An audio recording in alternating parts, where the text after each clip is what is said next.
Here's how to change the oil on a Ford Focus. This is a 2001 Ford Focus with the split port engine. If you've got the Z-Tech engine, then it's probably a little bit different. Alright, underneath the car, the drain bolt is located right here at the back of the oil pan. Take the 13mm head, so just get on it with a wrench. Of course, you want to have a drain pan underneath you, or underneath the bolt. Just get it loose, get your hand out of the way, and let the oil drain out.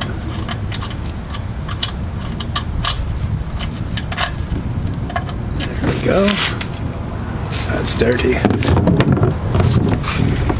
After the oil is done draining, after the big gush is gone, you want to let it drip a little bit too, so that any residual oil also comes out. Also, I've got the car jacked up. The front wheels are on blocks, or on ramps here, so that the back of the oil pan is lower than the front. That helps get all the oil out as well. You also want to make sure that you do the oil change when it's hot, because that way all the particulates are held in the suspension of oil and will come out, rather than being, all congested inside of the engine or on the bottom of the oil pan. Alright, so that oil plug was easy to get to. The oil filter is right up in here, and it's up above the axle, the front axle. And it's really poorly placed, I think. I'm sure the engineers have their reasons for putting it up there, but you've got to reach way up in there, which isn't really a problem. I'd recommend letting the engine cool off a bit before you go in there, or you'll get burned. And protect the axle with aluminum foil, or if the engine's cooled down enough, you can use plastic wrap. But I like to just keep the oil from gushing all over the axle and everything else below the oil filter before I take the oil filter out and change it. And then your new oil filter, whenever I change an oil filter on any vehicle, I like to put a little bit of oil in the actual oil filter before I do it. You can see this oil filter mounts sideways, so you don't want to put too much in there, but I'll put just a little bit, just enough to slosh around in there to kind of help it get started oiling when the engine starts up again.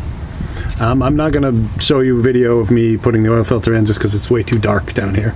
Alright, the oil filter model number is 3600. So Fram, it would be a F3600, I think, and this STP is a S3600. So just look for 3600.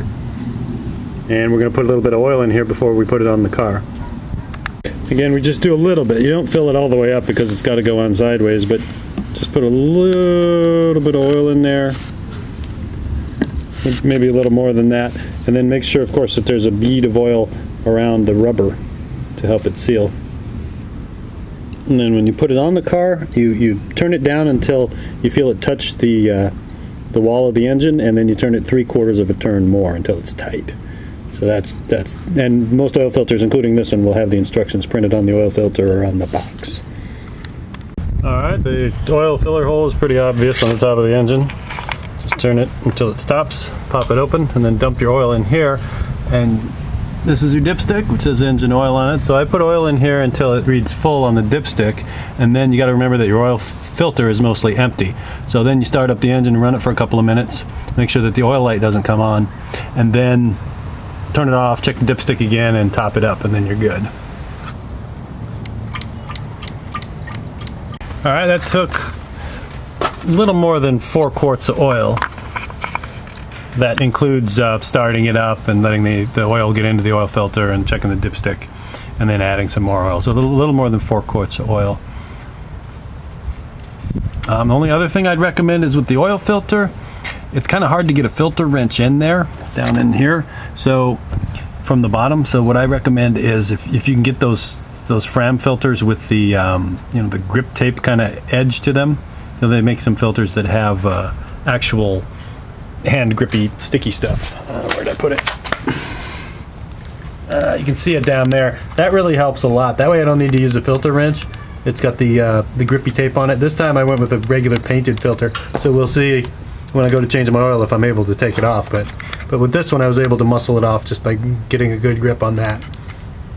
And with one of the painted ones, you could get a one of those rubber jar lid openers and use that to take it off as well. So that's that. Ford Focus oil change.